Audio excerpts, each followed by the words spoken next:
What's up, everybody? Welcome back to Random Recess. We're back for another Random Recess restaurant review. We decided to try out the newly refurbished Jazz Kitchen here in Downtown Disney. We're here for lunch. We're going to show you what we got. We're definitely going to have a cocktail, and you know we're going to have beignets. With that being said, join us for lunch on this Random Recess restaurant review. So let's not waste any more time. You know what time it is. It's recess time.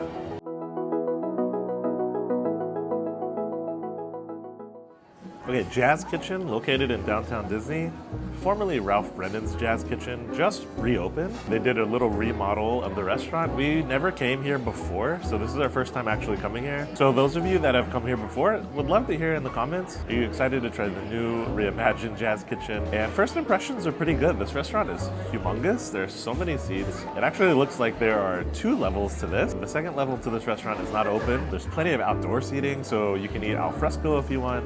But the dining rooms are huge. There's lots of natural light coming through. It's a really bright, inviting restaurant, but it also gives kind of a South Beach, Miami vibe. There's like bright orange furniture and umbrellas everywhere. If you're unfamiliar with Ralph Brennan, he's a New Orleans-based chef. His family actually owns a restaurant group, the Brennan Group, that owns several restaurants in New Orleans.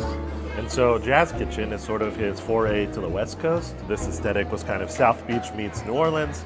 That's exactly what they were going for here. They're trying to connect the 2 coasts. So that explains why you see like this sort of Miami-esque orange vibe with the old antebellum South architecture that this place really used to be known for. They dialed it back a lot, and they've included bits and pieces and aesthetics of other coasts. So it's still really, really nice in here. It's just not quintessential New Orleans, which makes total sense now. All right, for my cocktail, I got the smoking pineapple. It's got Del Maguey Vita Mezcal, pineapple juice, Angostura bitters, agave nectar, and charred pineapple. It's a little smoky, not overpowering. Charred pineapple is sweet. It cuts through some of that smokiness. This is like a smoky pineapple margarita almost. And yeah, I give this 5 out of 5. All right, I got the Sazerac.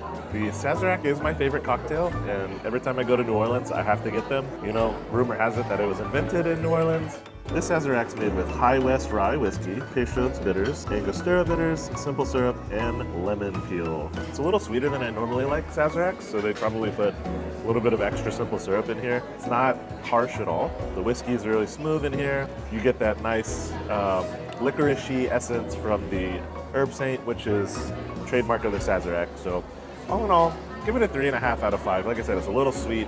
I like my Sazeracs a little less sweet, but it's not bad. So, cheers. All right, so for the appetizer, by the way, our food already came out.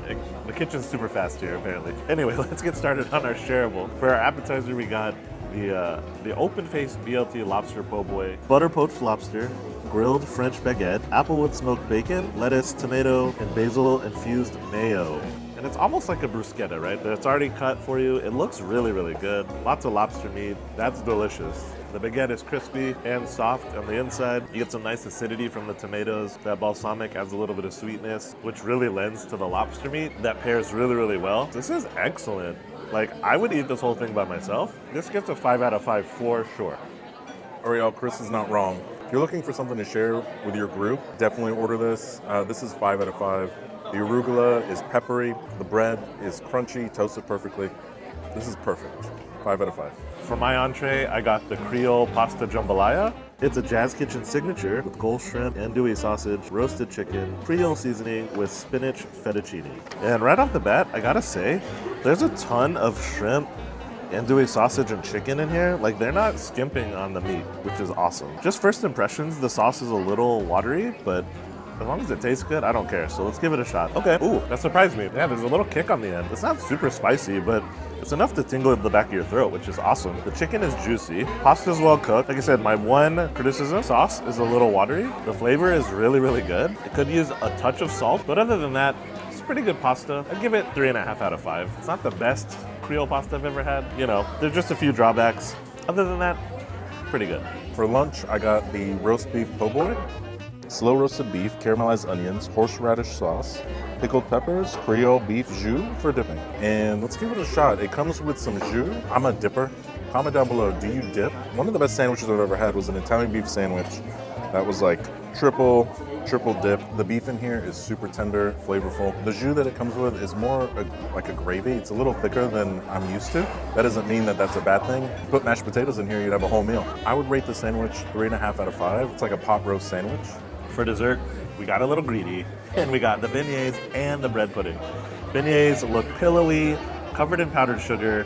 They look delicious. I gotta dive into these beignets. They're calling my name. They're still warm, which is awesome. So they make these from scratch and they roll them out. You can watch them rolling them out, cutting them next door. I don't know if I'm the only one. I always have a hard time eating these because I like breathe in whenever I take a bite and then you cough on the powdered sugars. Don't breathe out of your mouth when you eat this. I saw a video before we came here where these were a little flat. That is not the case today. They are pillowy.